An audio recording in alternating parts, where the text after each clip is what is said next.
morning, ladies and gentlemen. Lovely morning. Not too much of traffic today.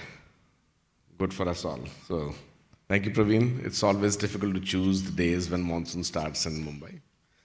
But we all made it very well. I can see all of you still here, and hall is full. Thank you. The topic today, and before going to the topic, I'll rather say going to the topic of the whole seminar and the conference here, as we see, is react, create, and innovate. Now we can take one by one, and then I kind of built in my topic in between. So react. Yeah? Let me be all, it's not that I'm no more than you and I can speak more, so I think let's have it as a conversation. That's how we'll build what we want to do. React is something which we're doing for many years. Okay, with a raise of hands, if I ask how many of you got impacted, your business got impacted due to COVID? How many of us? Yeah? So COVID impacted our business. Then we see how many of our business got impacted due to Panama Canal and Suez Canal issues. Any of yours businesses got impacted? Yes, mine too. How many of our business got impacted due to Russia-Ukraine war? Mine was definitely impacted. How many of our business got impacted due to tariff changes by Mr. Trump from every single day to another? All of us. And then we see Iran and Israel war, and we see the last one is the Strait of Hormuz, and smaller ones in between are many. Gold and silver going up and down in the stock markets, creating problems, and normal supply chain issues, not getting enough sulfur in the country. So simple products like sulfuric acid going 5 times and all of that, right?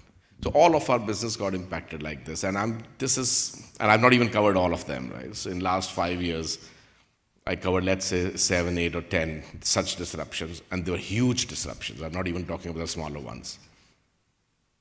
So when I was in college, around that time, I think this word VUCA was first time I heard. I think 20 years back or 25 years back.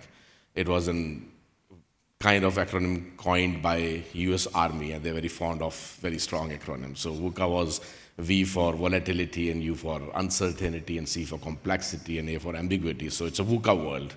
And then somebody come with a Bani world where it's brittle and incomprehensible, etc., etc. Right? So VUCA worlds, Bani worlds, they were all terms which we read many years back, and we always thought, yeah, there are some disruptions. But from the last few years, we have actually seen the disruptions are so real that they really impact our revenues, they impact our bottom lines, they impact our people, they impact the jobs, and they're really significant. And that's why the first thing of this conference, react, becomes very, very important.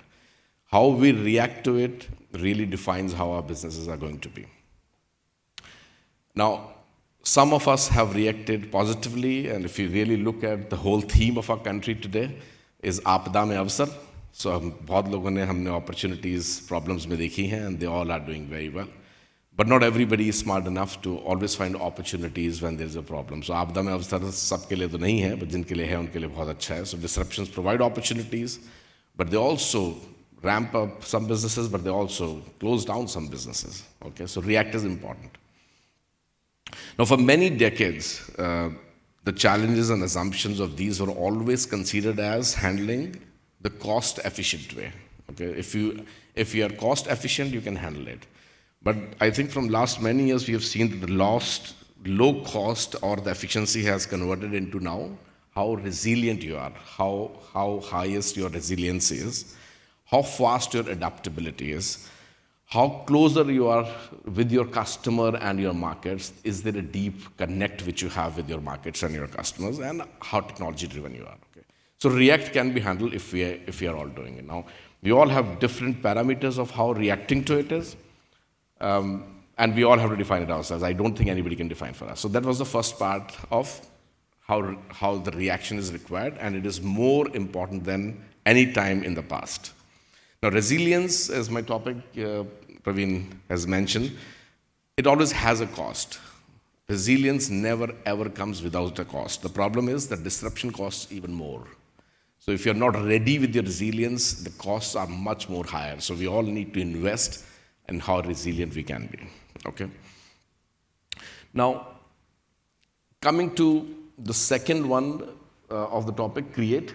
So reaction, we all understand. Create. Now, in the chemical industry, and I mean, we all meet each other in many of the conferences.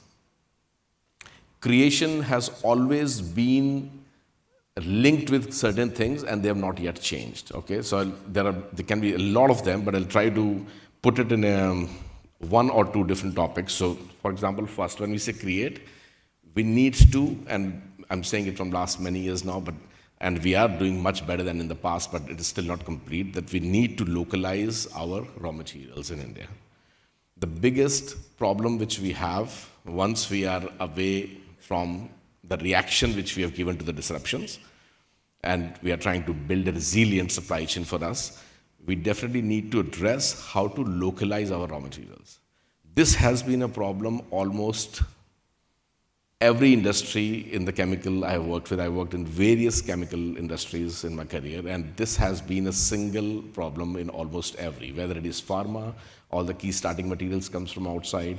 Today, at Indo Borax, most of our raw materials are imported. We are highly dependent on the imports, and imports are not only a supply chain issue, it's a currency fluctuation issue, it's a hedging issue, it's a balance of payment of the country issue. So it is not one small thing. When you're importing, this all comes along with it together. So whether you are a printing ink company, whether you are a boric acid manufacturing company, whether you are a fluorochemicals company, all of us actually import a lot of products, and a lot of raw materials are not available. Now, how it can be done is not always easy. Localization is not about just replacing imports, for sure, because then again the cost efficiency only comes in picture. It's also about reducing strategic dependence so that your supply chain is very strong. Okay, you don't have to keep inventory for 6 months, 8 months during the time of disruptions like which we have today.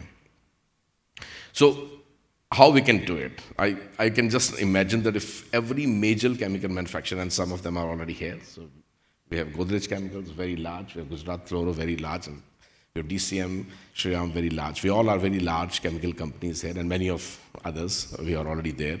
Imagine if all of us, or major chemical manufacturers, actively developed local supplier ecosystem. We invest in supplier capability building, promote indigenous manufacturing. We all are doing it some extent. It is not that we are not doing it. I've personally taken these projects from time to time, that when I was working with, for example, in a previous company in Huber Group, we were importing a lot of products, and we were almost 30% local product and 70% imported product. The first mandate which I gave to the head of manufacturing and head of purchase was how we can make it 50-50 first, and then move to opposite in 70-30 ratio. So we developed a lot of them, but it rarely becomes the top priority of the top management.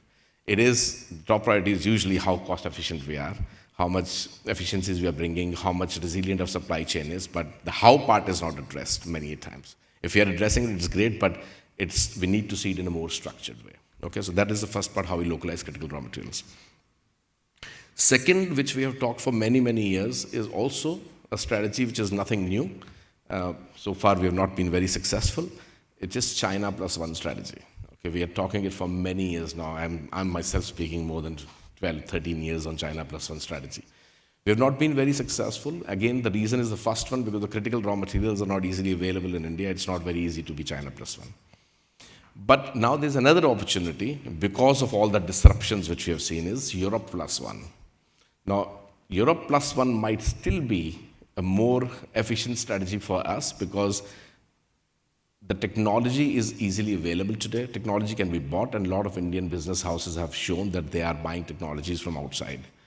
So competing with China would have been not always very easy because of the economies of scale. Europe plus one has become much easier way of developing a resilient local supply chain. So both of them will go hand in hand. I'll say China plus one and Europe plus one.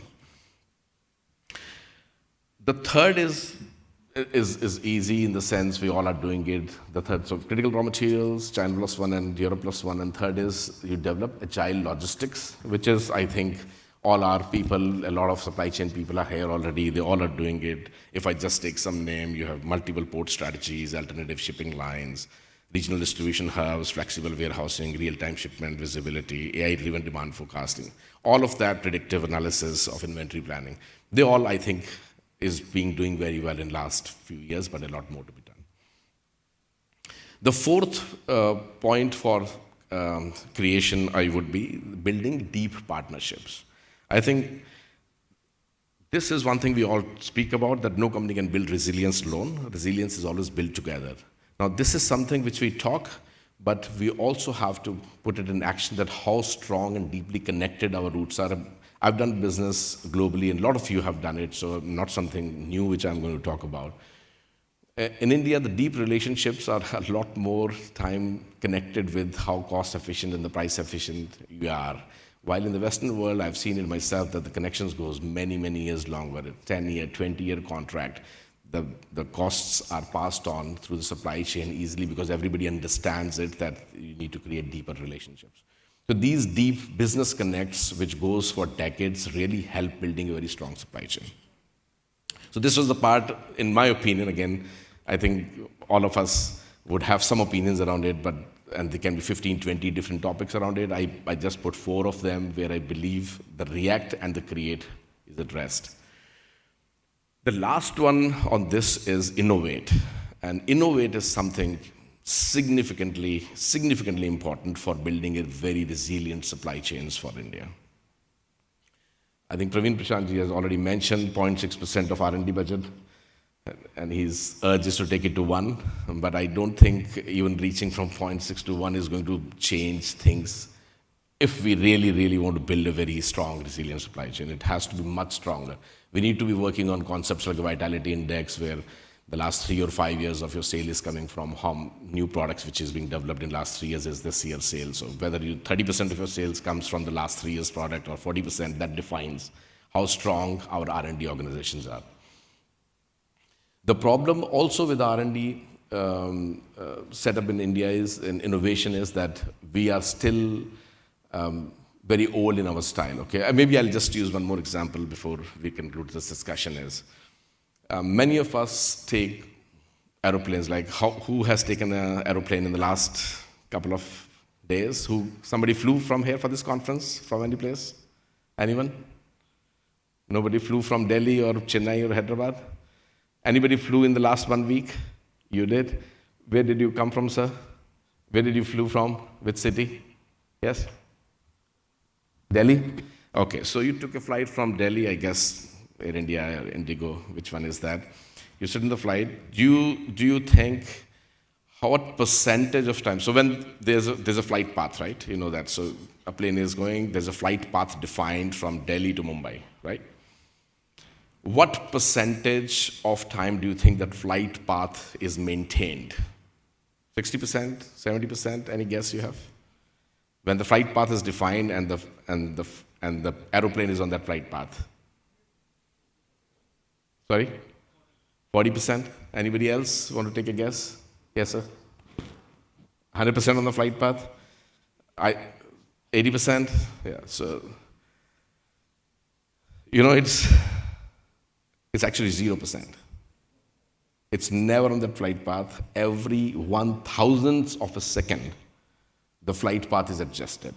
It never is on that same. Every 1,000th of a second, the flight path is changed and adjusted because it cannot be on the same. And that's how actually our lives are. The problem is the technology doesn't always support us in this. Right? Think about this, sir. If I have to have a joystick, and when I'm flying a plane and I have to adjust it 1,000th of a second every time, it's almost impossible to do it. Yeah? But that's what we try to do in business. Yeah? But businesses are no different. Maybe it's not as sophisticated as an aircraft all the time, but it's still pretty sophisticated.